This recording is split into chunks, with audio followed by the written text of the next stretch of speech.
Through the course of Geometry Dash's history, the game has had its fair share of hacking scandals. Some popular examples will be the Team Hack scandal, Anaban's mischief that created an infamous legacy still present today, Mohammed Jakalim, and more. Whether you view these events as something worth preserving or not, one can't deny the impact that these events had on the community. Back in March 2022, I decided to cover some of these events with my History of Hacking video, one of which had an impact on the way demons were rated in-game for a brief period. In the video, I nicknamed this the H-Man server attack, and the statements made regarding the event was fairly straightforward. I didn't really know that much about this, and the only way I really found out about this in the first place was through an old timeline project hosted by Xander. I did some basic research to find pictures and wrote down the general story of what happened. Figured that was it. But by really looking into it, there's actually a whole lot more to this story than one would originally believe. Now, the initial part of the story is going to be very fast-paced. These events that I will be describing are happening within minutes of each other. In 2014, where the time had just struck midnight on the 14th of May in South Korea, Geometry Dash will be experiencing the first taste of the game being breached by a hacker. At 008 AM, a user named Zeri would create a post on the Geometry World Cafe, an old-school Korean GD community forum from back then. The post, however, showcased something rather peculiar. It showcased an image of a demon that this user had beaten, called WKSLD, uploaded by a user named H-Man. Although there are some aspects about this that are very strange. The length of the level is tiny. Newly rated demons are never ever this short. Even in today's version of the game, this is still unheard of. Now, for obvious reasons, this level is now deleted today, but in case you are worried this is another case of Element 111 RG, you aren't missing out. The players in the comments exclaimed that it was a free demon, suggesting it had only one spike in it or something very momentarily. Shortly after, the level was noticed by other players fairly quickly, where 7 minutes after series post, Synthic Alpha posted a screenshot of him notifying Robtop himself on Facebook about this free demon. More and more posts began to show up, and there were many users who were trying to tell Robtop what was going on. At the time 0024, one of the GW users, Jelt, stated that he got a response from Robtop regarding this weird level. Robtop stated that the cheat map had been fixed, although it was only unrated as users began to state that WKSLD remained on the servers for some time after the unrate. But either way, Robtop cleared up the issue and the cheated demon was fixed. At least until 34 minutes after Jelt's post. The time is now 0058, 50 minutes after WKSLD was first mentioned, and suddenly, a user named Owl uploads a post on Geometry World about a user called H-Man again. This time, the post talks about a level of theirs named Korv, with an insane amount of 127 stars this time. Owl would continue posting about this, and he mentioned that another user simply named Player also had levels like the previous two.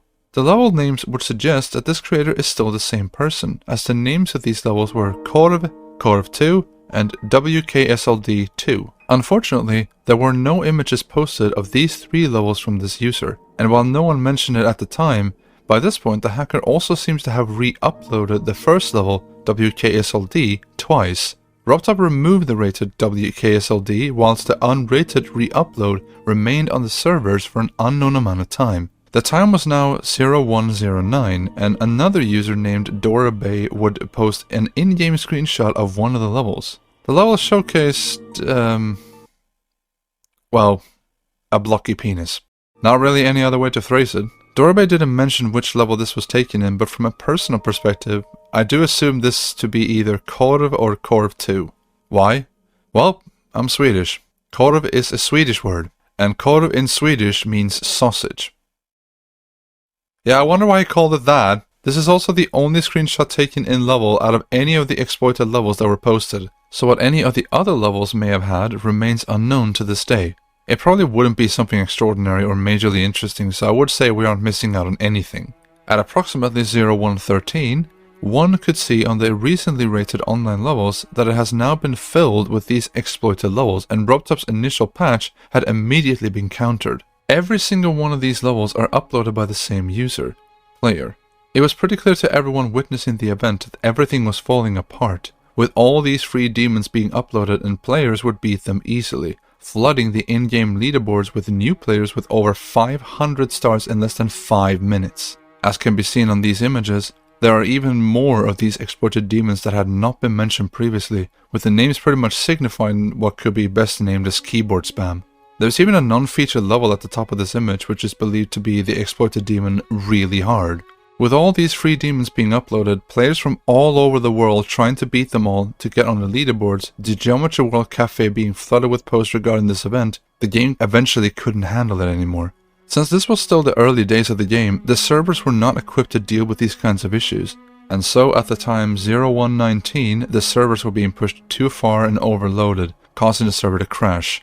The servers were down for about 10 minutes before going back up, but the server attack had not stopped. With the servers back up at the time 0130, there were now another 3 exploited levels uploaded shortly after starting up again. The names of these levels, however, were way more indicative. One of the levels were called Really Hard, which wasn't particularly special, but the other 2 had names intended to be read by Robtop. The level names were Robtop Fix Your PHP and Robtop Fix Server. For those who are curious, PHP refers to an open source server-side scripting language used for dynamic web development. It basically takes care of very important parts of the game's server. But yeah, while player was comfortably sitting at the creator leaderboard with their 14 creator points, the hacker was publicly calling out Robtop to fix his poor security with the game's programming. And finally, at 0138, we have ended up at the final exploited demon that was uploaded, with the name just being even more keyboard spam nonsense. How do we know that this was the last one? I will get to that in a moment. Sometime after these levels have been posted, at 0147, nearly an hour and 40 minutes after the initial server attack had begun, the servers would go down for a second time. However, 3 minutes later the servers would go back online, but with a big surprise for everyone who was playing at the time. Now, there is no concrete evidence of what truly happened here, but there are some hints that would indicate the true outcome of this final fix from Robtop. It would appear that multiple users, including Eonair, indicate that Robtop's final push to solve this incident will be to revert the entire server. This pretty much meant that every player in the game would have their stats reverted if they were to lose their local save file at the time. The outcome of this seemed to have had a number of different effects on the game, like how some of the leaderboards were completely blank for a whilst Robtop was attempting to patch this out. About 12 hours later, a user on Geometry World named Slowdanic would make a statement regarding the players who got the free demons and stars from the exploited levels. It would appear as if he mentioned players like Siri, Exploity Ghost, Mippy Vocaloid, and Legendium X, who has had their stats reverted ever since playing the levels, so maybe this refers to the servers being reverted back. But regardless of that uncertainty, the fact of the matter is that all the exploited demons have been removed, never to be seen again. The server hacking took place for an approximate of 1 hour and 47 minutes, with a total damage resulting in 10 exploited demons. 9 of these levels gave 127 stars and 1 of them gave 10 stars, resulting in 1,153 stars in total that could be gained in less than 5 minutes. Okay, so that is pretty much a general story that took place in just under 2 hours. But of course, as anyone would ask who was only an observer to this event, what the hell happened here? How could all this mischief and chaos occur in such a short period of time? Okay, let's dig into this. First off, by checking through the save files in the same manner as discussed in the Element 111RG video, we have managed to get all the IDs from one save file that had all the exploited levels still locally saved on their account. As usual, these levels couldn't be played, but they did confirm that these levels indeed existed, with the full list of their level data presented here. So with this information, we are able to find the level name, the level songs, the level descriptions, and the comments on all of these levels. Majority of what is seen in these levels is fairly standard, some random main level songs chosen here and there, the length of the levels not being much to talk about since they are mostly the same, but one aspect that was very interesting to look at were the level descriptions. Now majority of them are still uninteresting or said nothing at all. I am forced to censor a few of these descriptions, but the full list of each demon uploaded by the hacker can be listed as the following. The description of the last level we know of said the finale, implying and confirming that it was the last exploited demon uploaded by the hacker. That is not what is particularly interesting here, but rather the ones I have been forced to censor. The descriptions of these 3 levels have been provided with web page links, which on the surface may sound like some trolling from the hacker, perhaps just linking to a YouTube link with a funny video or something. But in actuality, The links posted in these descriptions were database links to the game's PHP files. They were basically vague instructions for how to do this hack yourself. And real quick before I go on to describe what the method was, do not, for the love of God, try to do this today. You will very likely get IP banned from the game on the spot if you do. Okay? Good. Now, this is going to sound insane for anyone who has uploaded an online video game of any kind and has experience with developing video games. But the admin endpoints for these specific PHP pages were for some godforsaken reason not restricted, which made the page for rating level publicly accessible for anyone. What this means is, if you had this PHP link, you could rate any level you wanted. You could set how many stars you wanted, what difficulty you wanted, if a level was to be rated or featured, and etc. We know how this hack was done because the person who did it publicly made the method available to everyone. But this hacker attack was, as we know, only prominent for less than 2 hours. This method seemed to have been patched out instantly upon the service being reverted, so that it was never used again. Whoever this hacker truly was never revealed. But of course, that would be the most prominent question remaining for this story, considering it is the most mysterious part about this entire story. Who was H-Man? Well, the H-Man account is a bit of a red herring, since H-Man is just a public green user. To explain this very briefly, since I mentioned this in my last video, in 2014 the game did not have an actual save feature, but instead, your stats and account was saved through your mobile device's UDID. In short, imagine the phone used to play the game on as the save file, and it only exists there.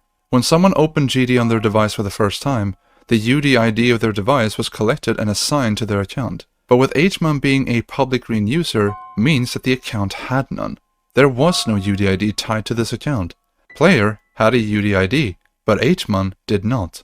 Normally when someone opens GD on their device for the first time, the UDID of their device is immediately collected and assigned to their account. Before the game's save feature, this is the only aspect that identified your account in the game, so there was no way to log into the same account on different devices, since every device's UDID is unique. But not with H-Man. The account's UDID in this case was just blank. This might raise the question of how the hell did anyone upload a level without using a device to play the game? Well, uploading levels to a blank UDID is possible in a few circumstances. An example would be if you use external tools to upload a level to the servers and put the UDID as blank. This was proven by C. Volton uploading some of his own levels to the account, which you can find this data on the GD history webpage by typing in unnamed 1337 and cointest123, uploaded on the green H-Man account. There's even video evidence of this happening to a random user named Benjamin Strike, who was creating a guide for the community on YouTube, but ended up having his level upload attached to the H-Man account whilst recording. Essentially what all of this means is that technically, referring H-Man as a hacker, or anyone for that matter, is incorrect. H-Man is nobody. Out of the 2 accounts that had exploited demons uploaded on their account using this method, Player is the one who was an actual person. Thing is though, that leaves the story with some unanswered questions. If H-Man was just an empty UDID with no user or mobile device connected to it, where did the name H-Man come from? Who originally came up with the name? Well, the truth is, there is no way of knowing who actually wrote this name. It could have been the hacker themselves, or it could have been a random player that happened to input the name H-Man after the game failed to attach a UDID to their generated account. The player username is part of a level's data information when a level is uploaded to the servers, and it was set by someone on the account. There's just no way to know if it was the hacker or if it was someone else. So unfortunately, this will most likely never be confirmed. Another question that could arise from this is how would the hacker upload levels to the game using an account with no device attached to it? There is a theory coming from C. Volton himself, who uploaded levels to the H-Man account. He states that the hacker may have created a script to upload levels to the game, which is the closest thing to what he did to get levels on the account. For a more technical explanation of how this process functioned, let me talk for a bit in a programming sense. From GD Servers' point of view, the UDID can be anything, including just an empty string. The UDID is generated locally, and at least in the Android version, it is generated by a Java function that should always provide a string in the UUID/GUID format. Geometry Dash possibly still have this very bug that can cause the game to legitimately assign a blank string as the UDID, much like what happened to the H-Man account. There's an existing green user in the game today that has a blank string as the UDID, who is named Doshik5595 with user ID 150933385. The reason C. Volton knows about this at all is if you try to open the in-game leaderboards with a blank UDID, the game will showcase Doshik5595 first and foremost. The user ID would suggest that this green user account was created in May 2021, and as such, this user does not have any levels or comments as it was created after green users already couldn't do any of these things anymore. Volton claimed he was not able to reproduce this bug himself and couldn't think of a way for it to happen either. But the existence of Doshik5595 further validates the theories of what the HMAN account truly was. As a matter of fact, the rarity of this bug could be confirmed by the fairly low amount of uploads on the HMAN account. Most of the uploads on the HMAN account are most likely legitimate uploads from the game, the only uploads that were done by scripts being Volton and the original hacker. If you don't think this sounds true, it is very unlikely for anyone else in the game to encounter a bug with a 187 divided by 26,745,400 chance of happening if you get the same behavior by simply not filling in anything into a text field. Plus, the hacker uploading levels with a script would also be a possible explanation for why most of the newer levels were on a different account. The levels uploaded on player would have been uploaded directly from the game, and the levels on the HMAN account would have been uploaded using external tools. Of course, these statements can only suffice as theories and not fully concrete evidence, but given the strange facts and circumstances, it is the best that can be done. And that concludes the story of easily the strangest hacking event that ever took place in Geometry Dash. What either was a forgotten story or interpreted as a myth by some people, now has been fully realized and explained. What I initially believed to just be a tiny irrelevant event that only took place for 2 hours, ended up being surprisingly complex and intricate. This is a bit of a shorter video this time, but this story was definitely worth putting into video format. And with that, I thank you so much for watching, and I will see you all in the next video. Peace.